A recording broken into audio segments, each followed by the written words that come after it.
Echidna, classy. Like, she's a classy woman for the way she opened up that opening song at the end of this episode. The way she just raised up her hands, let go of the butterflies, and then the ReZero title popped up, and then the song started to play. It's just classy. And honestly, I have to say that it's probably one of the best opening songs I've seen in years. Like, it's good. I thought God of High School was good, but honestly, this opening song is just truly spectacular. I could spend so much time just really analyzing everything that happened within that opening, and I can't do every little detail because obviously spoilers, but that opening song is just great. Visually speaking, it is definitely hitting all the right notes for what this season is going to be about when it comes to ReZero. Even the lyrics, when I was taking a glance at what the lyrics actually mean, even the lyrics represent the emotions and everything that's going to happen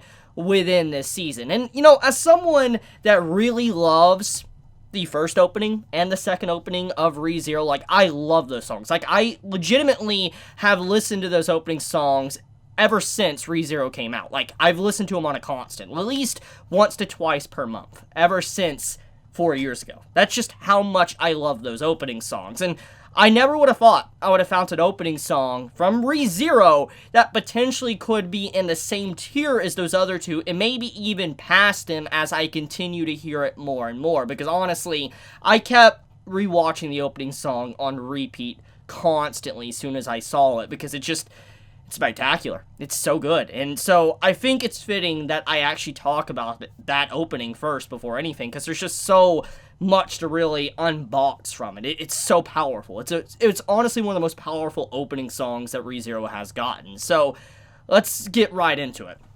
The opening song starts off with seeing Echidna presenting the title, and when you see a bunch of these mysterious characters appear, and then Subaru appears, surrounded by darkness with serious eyes, and that's something that needs to be pointed out, because this is something that, if you have forgotten about it, I'm going to remind you, Subaru is very self-conscious about his eyes. He's always been stated to have mean-looking eyes, scary eyes that look into your soul, basically. He's always been self-conscious about it. He presented this early on in the early stages of the anime, and it's dived into a little bit also in the light novels. He's always been this character to really be embarrassed. He's very self-aware of how his eyes are, and so seeing the opening song start off with Subaru's eyes in such a serious expression, it just shows what's going on, like what he's currently facing, the emotion he currently has on his face, and he's about to go through a painful path. I think that just showing that type of facial expression is a perfect message to show just what we're about to get into.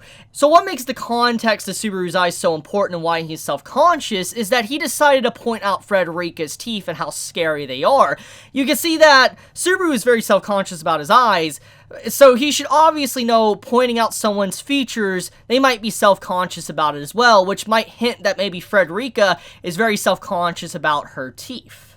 So we see Subaru walking through a city street, and this city street that he's walking through, he's looking down, but then he also looks back. And in this brief moment that he looks down and looks back, he sees these two individuals that nobody really knows at this time. If you're not a web novel, light novel reader, you'll be like, who is this? Obviously, they're connected to him, but I'm not going to get into the nitty-gritty details because spoiler reasons, and I guess the best way to put it is what Beatrice said within this episode. All your answers lie in Sanctuary. For instance, I have led you down a path, and all you need to do now is wait till you get to Sanctuary, and then your answers will be given. So any mysteries and stuff and like questions you have will be answered in Sanctuary. So I'm gonna leave it at that. The point though is the message behind Subaru looking down but looking back as well.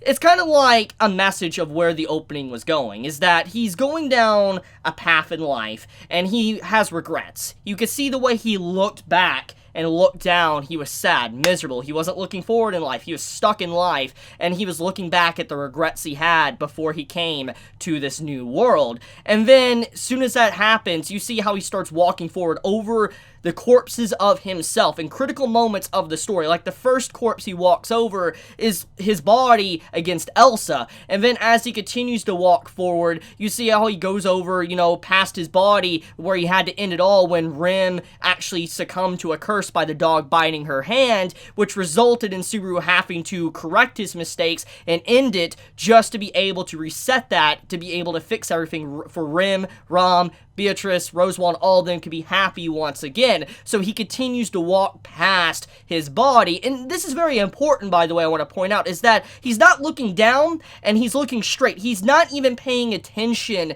to the decisions he made. He did not pay attention to the death he had in the past. He is not looking back at his deaths whatsoever. He's continuing to march on forward, not caring. He thinks he made the right decision. There is no regrets whatsoever. And I find that very fascinating because he continues to walk past every single one of his corpses, even to the point where he froze into the ice field, and you see how he's just laying there when he first encountered Puck with his great spirit form that froze him. And then you see the next one where he's holding Rem in his arms and his head's off, and you just see how he walks past. He doesn't even care to look at his body there with Rem. He just continues to march on forward, and eventually as he marches forward, he's surrounded by a field of bodies, and he looks at this corpse in the middle of it, which is obviously Emilia. He gets on his knees and he starts to be really emotional and sad, which it really harbors the main message of what that part of the opening song was trying to say, was that Subaru was not looking down at all. He had no regrets. He wasn't stopping. Nothing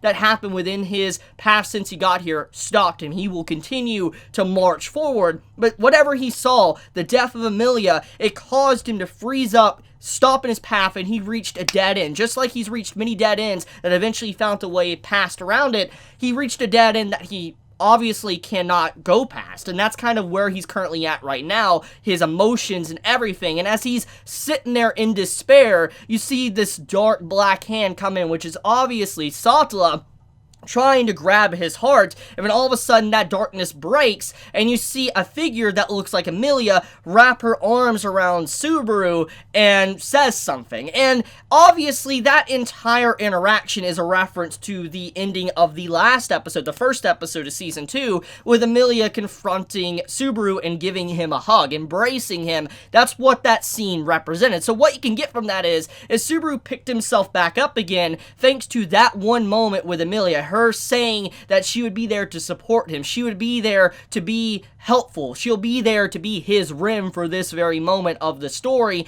So that is why he was able to pick himself back up again. But from that moment onward, you see something that is definitely crucial that shows the mental state of Subaru from that moment on. As he's now getting back up, he no longer is walking. He's not walking past his bodies. He's not walking past his decisions. He's mad dashing. He's running. He realizes he has to get to the end. He is desperate. And as he's, running through this darkness, he's slowly being pulled in by Return by Death. Satala, the Witch of Envy. He's getting dragged in, and he's trying to mad dash. He's running as hard as he can, and you just see a part of himself constantly falling off as he's running, body after body, dead end after dead end, different directions, trying to overcome this problem as he's mad dashing. And I find that entire scene very emotional. Actually, I cried. I legitimately cried watching that, because there is even an actual brief subtitles that pop up in the middle of that. He will save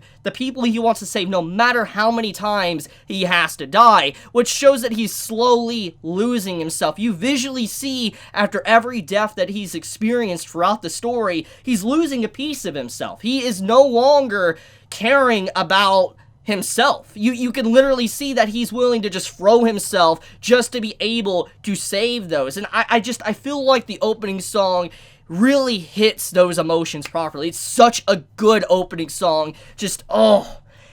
Seriously, this is why I love ReZero. I have to say that when they made this opening song, they really wanted to capture all of the emotions of what the characters are currently feeling, mainly Subaru and what he's going through and what he will go through. And I wish I could dive into more, because there's so much that is jam-packed into this opening, spoiler-wise, that I'm not going to get into because spoilers, but this is such a fantastic opening, and I love the Easter eggs. I love the Echidna scene where she opens it up and starts the opening song. There's so much good here. It's, like I said, it's my favorite opening of ReZero. Like, yeah, I'm gonna say it. It's my favorite opening of ReZero, and it's probably my favorite opening in quite a long time. I cried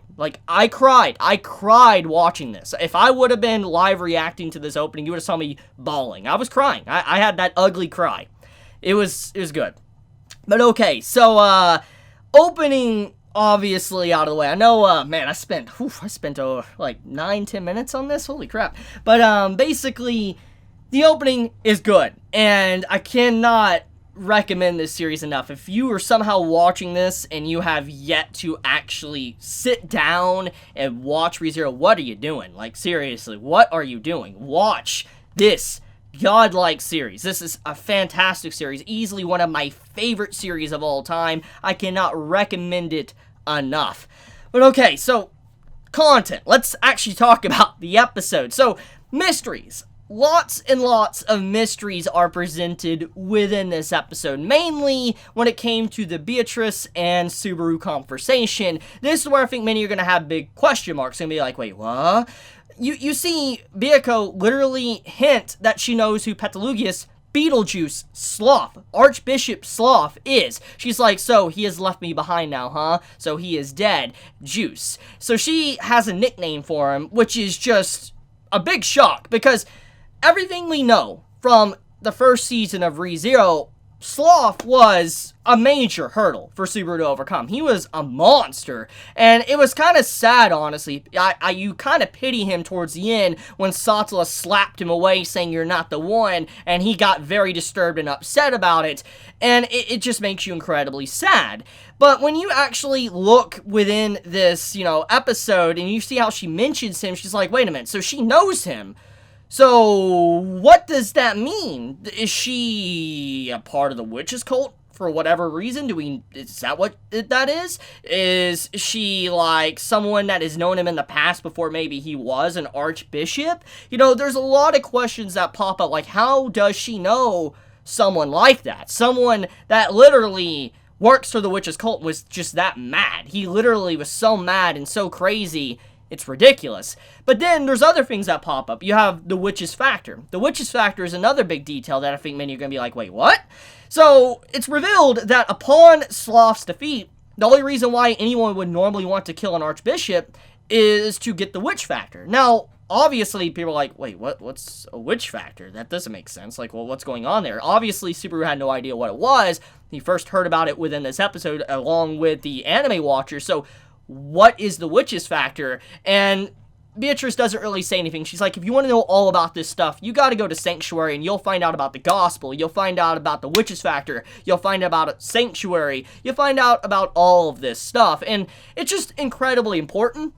And I think it's just really cool just to see how there's so many questions that have been thrown at people, and you're like, wait a minute, so there's just so much more to learn. We're finally getting a little bit more lore and world building to the story, and it's obviously where we're currently leading to, especially towards that conclusion at the end of this episode. So, I guess, let's talk about that. So, obviously, with the mysteries already building up, there's even more mysteries. You have where Amelia kind of passes out. There's a blue necklace that, was on her, and all of a sudden he took it off of her because he felt like it was dangerous, and then he mysteriously teleports into a middle of a forest, meets this weird elf girl, and he, happens to wander upon like an ancient looking building, like a temple or something, and he's somehow transported to the Witch of Greed, Echidna. And this is such an amazing way to introduce a character, because as a reminder for anyone that forgot, at the beginning of the story, we had a brief little storybook that revealed a little bit about the Witch of Envy, Satala, and what she did, basically. It revealed that she devoured all the other witches. This was said in the early stages of Season 1, so it's not a spoiler. She devoured all the other witches, and she basically kind of got all their power, and that's all we really know. And she was, like, sealed off, not killed.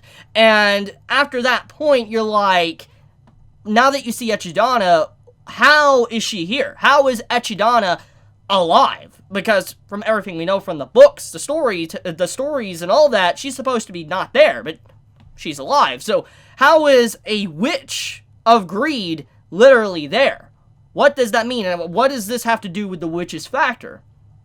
So, I think the way Echidna's entrance was done, it was perfect. It really nailed the mysterious atmosphere around her, especially with the way the opening song was presented towards the end. It gives so much more atmosphere to her character and mystery that obviously she knows a lot. We're about to learn a lot more about how this world potentially ticks. So, okay, I guess let's get into some other things. Some things that some might not have noticed and could have flown over the radar, and that is definitely the Rem stuff with Petra and Frederica. So, we all know what happened to Rem, thanks to the first episode of Season 2. Rem is effectively gone. She is literally a husk. Nobody remembers her. Her very existence is no longer even here in this world anymore. The only one that actually remembers her existence at all, that she was ever there, is Subaru. And the only way that you can see that she existed is just her husk that is now just permanently like Sleeping Beauty. So, when you see this episode, it shows brief scenes to where Rem's very existence is eradicated. Like, not just memories, but her literal lifestyle. Even people's memories where she did certain things to achieve certain outcomes were completely erased. Example is that Frederica currently being called to the mansion to help out Ram. It's stated within this episode that Ram has been having a lot of difficulties these last few days keeping the mansion clean, and she needed to call upon the assistance of Frederica to come help her out. And when you see Amelia pitch in, she's like, that doesn't make sense. For all these years, Ram has been able to maintain this mansion with no problems, but then suddenly in these past few days, she's not able to do that, and now she's struggling and she needs Frederica's help. Obviously, Amelia captures herself and she realizes, and Subaru pitches in and explains that the blanks were filled in. Basically, reality was altered in such a way to where Rem was never there, never doing any housework, nothing, and somehow Ram, which everybody knows Ram shouldn't be able to do housework because of how she is, she somehow was managing to get by and needed to call upon the assistance of Frederica. So there was obviously a mess up in reality itself, and even Rem's belongings, a part of her room and everything, is completely gone. You don't even see anything that represented Rem's room even there while she sleeps. So it just shows that it doesn't just effectively remove memories, it alters reality itself. It changes everything. Even your precious belongings are removed. And this is actually a callback to the ending of Season 1 when Subaru had a letter sent to the mansion, and the letter was obviously from Rem, and from that point we never really knew what happened to Rem. Rem wasn't really ever shown after they overcame the White Well. We didn't know what happened to her. Obviously we now do, and she was the one sending the letter to the mansion, and there was a huge conflict that happened that was easily overcame, but there was a conflict to where the letter that was sent was blank, which would explain a lot now. The letters, or the words that Rem wrote on the letter turned out to disappear. They were invisible and became a blank letter because Rem no longer existed. Reality itself shifted and broke down just to remove Rem's very existence, and so that letter was supposed to have words, but it didn't. So this is an actual example of just how much this White Well, or at least gluttony in general, how it could affect reality itself. It literally changes things to fit the narrative of that person no longer being there. Now, one quick thing I would also like to mention though, with Rem now being effectively gone and reality itself being altered, how does Subaru feel about Frederica technically taking the place of Rem? Because the only reason Frederica is technically here is because Ram needed assistance, and that's because Rem no longer exists. So Frederica wouldn't be here if Rem was still here. But since she's not, Frederica's called in. So will Subaru harbor any emotions towards Frederica, since technically Frederica is Rem's replacement? That is left to be seen. Now, many are probably wondering, what does this mean? Obviously, this is going to have a lot of issues behind it. It's going to bring up a lot of things that were unexpected that even Subaru himself is probably not completely aware of, but we're already starting to see effects of it. So, let's remind you all of what happened when Rem actually was forgotten about the first time around episode 18, I believe 17 of Season 1, if we're not counting Director's Cut. You had it to where we found out a little bit about the incident with the cursed dog and how, the forest was attacked by, all the mob beasts and all that. You remember, Ram said Subaru was pretty much responsible, completely responsible for the eradication of those beasts within the forest, those hellhounds. But somehow he did did it, and they couldn't believe it, but he did it. And we know the truth. Rim was the one that did it. She helped out Subaru. Subaru played a major part, but Rim was the one that was really hunting down a lot of those beasts. And now that Rim is no longer there, her existence has been erased. Obviously, that past no longer exists. And the thing that Ram said in the previous season is now truth. Regardless of what Subaru's past is, the truth is now is that the villagers look at Subaru like a hero. He is someone that single-handedly saved the village by going in and stopping these mob beasts by himself. A weak individual was able to do something like that, so obviously people are going to view him in a very different light, which explains why Petra was so fixated on Subaru within this episode, why she was so attached to him, why she was gushing like she was completely in love. Now, obviously, this emotion of love has been there for a very long time, but it's clear that her emotions have been just jumped up to 11 thanks to now Rim's entire past being altered and no longer there. Obviously, Petra looks at Subaru as the true savior, like 100% the hero to the village, so she's really crushing on him now and really not holding back because history has been altered. So, another thing to really dive into, though, is the other stuff with Garfield. Now, I guess let's get this out of the way. People are going to instantly start memeing Garfield and starting to call him Garfield, you know, the cat, the one that likes lasagna. I already see the memes happening. It's going to get definitely bigger and bigger with the memes as Garfield is introduced officially within the story. But, I already know the memes are going to happen, because I remember when I was reading the web novel, I remember thinking, like, wait a minute, Garfield? Like, seriously, this sounds like Garfield. Like, really? Demi-humans and all that, and Garfield? Like, really? Like, okay, but, it's just, like, it makes you wonder, like, did the writer of ReZero, did they purposely put Garfield's name like that so similar to Garfield, or was that accidental? But the memes are definitely going to be coming, and it makes you wonder who Garfield is as well, because obviously he's a major, I guess, obstacle to overcome as well for Amelia, because he's someone that they need to watch out for. So yeah, I think overall, though, that's about it when it comes to this episode of ReZero. It's so good. It's such a good episode, honestly. I can't get enough of this series. Woo! I need more. I really need more. It's so good. But, I love you guys. You have a wonderful day or night wherever you live. If you enjoy my content, you know, please subscribe. If you like this video, please leave a like. And, if you want to get notified for whenever I upload a video, please click the bell icon down below. And with that, Chibi out.